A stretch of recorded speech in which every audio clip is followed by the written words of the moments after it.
Et bonjour à tous, première vidéo concernant le nouveau chapitre, ce sera du cours aujourd'hui, du cours sur un chapitre dont le titre affiché dans les manuels est souvent information chiffrée, que moi j'ai titré Proportion, évolution, deux termes pour deux parties dans ce cours-là, et cette première vidéo ne concernera que la première partie, c'est-à-dire la partie proportion.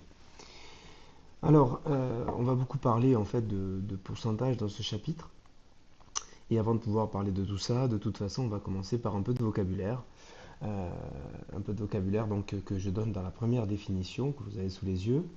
On appelle population un ensemble d'éléments appelés individus. Bon, alors on a l'impression en lisant ces termes-là qu'il s'agit uniquement d'êtres humains, mais ça peut être d'autres êtres vivants, des animaux, mais ça peut être aussi des objets, ça peut être un tas de choses en fait, d'accord? C'est parce que le vocabulaire a été emprunté à celui de la démographie à la base, et du coup on l'a conservé pour tout type de population et tout type d'individu. Et donc on appelle sous-population une partie de cette population.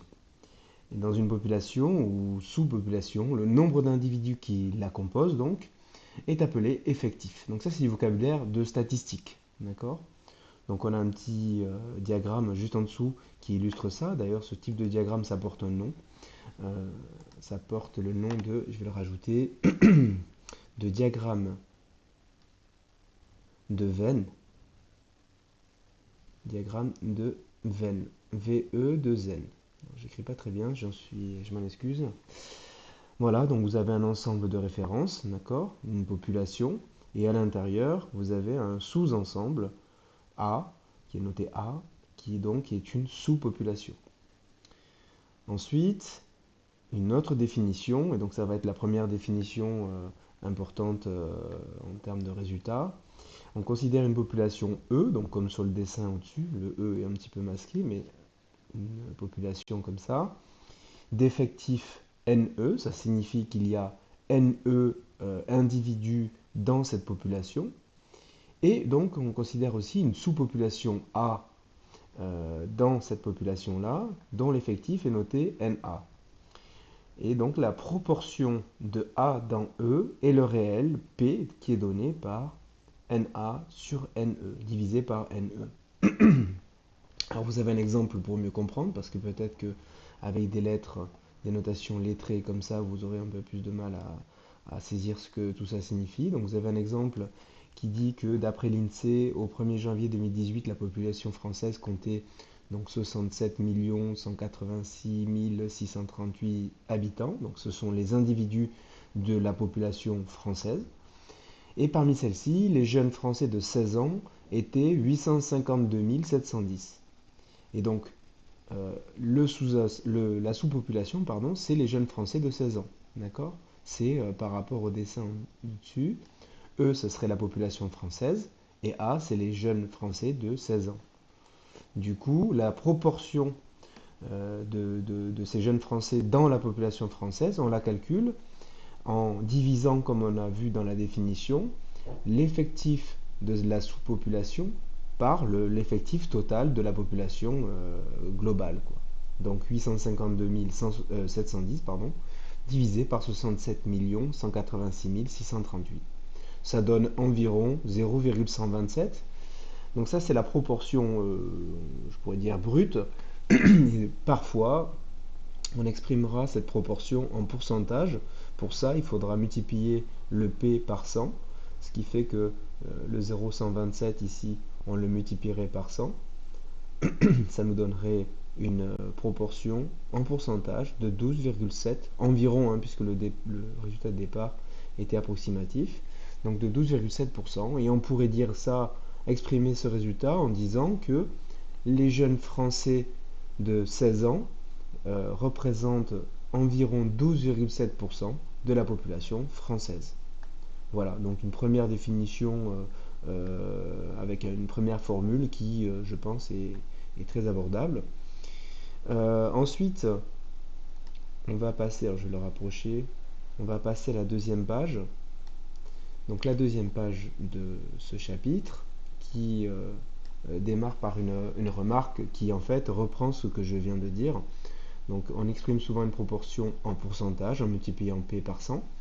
Ainsi, au 1er janvier 2018, les Français de 16 ans représentaient 12,7% de la population française. C'est exactement la phrase que j'ai formulée à l'issue de l'exemple juste avant. On enchaîne ensuite avec une propriété qui est importante, qui est peut-être un petit peu difficile à comprendre, mais qui est, je le redis, importante. Donc là, on va considérer une population E, comme tout à l'heure, et au lieu de considérer un sous-ensemble, une sous-population, on va en considérer deux. Une sous-population, pardon, c'est difficile à dire, sous-population A, qui elle-même contient une sous-population B. Il est important de préciser que B est inclus dans A, d'accord?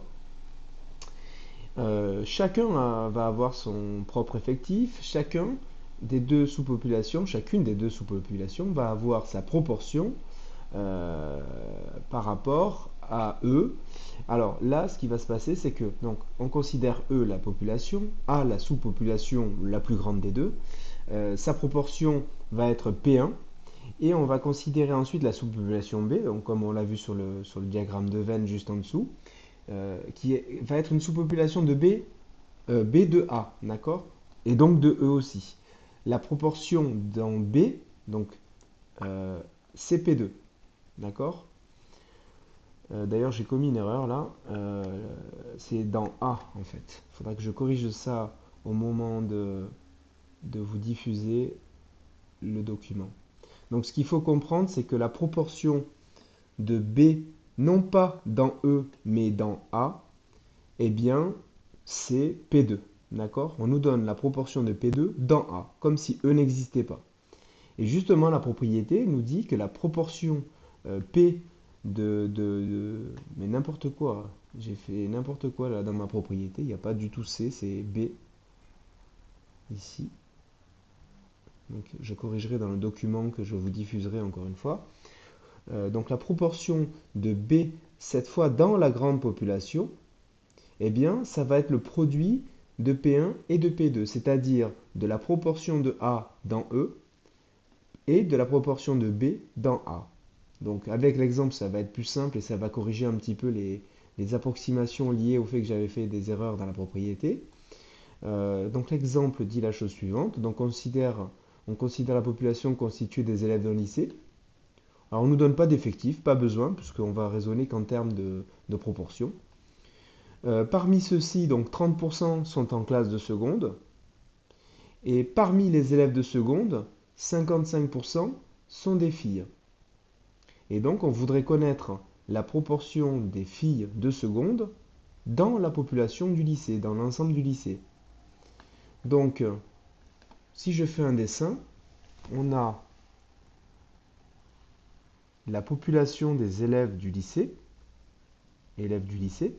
j'aurais dû mettre lycée tout court, bon, c'est pas grave, du lycée. À l'intérieur, on a une première sous-population qui sont les élèves de seconde, eux-mêmes constitués d'une certaine proportion de filles.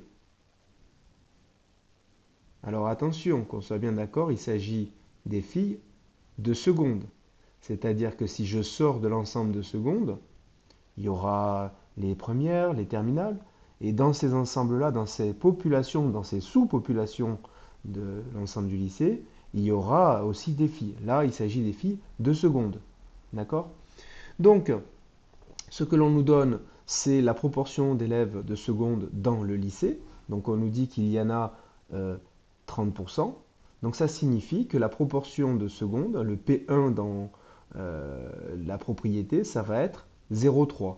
On revient aux proportions hors pourcentage, c'est-à-dire en redivisant par 100 pour avoir une proportion normale, on va dire. Et donc ça, c'est les secondes parmi le lycée. Et la proportion P2 par rapport à la propriété, ça va être, puisqu'on a 55% de filles parmi les élèves de seconde, ça va être 0,55 la proportion des filles dans les secondes.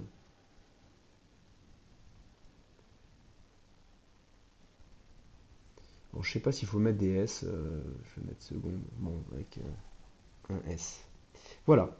Et donc, qu'on soit bien d'accord, ce résultat-là, c'est bien la proportion de filles dans l'ensemble des élèves de seconde.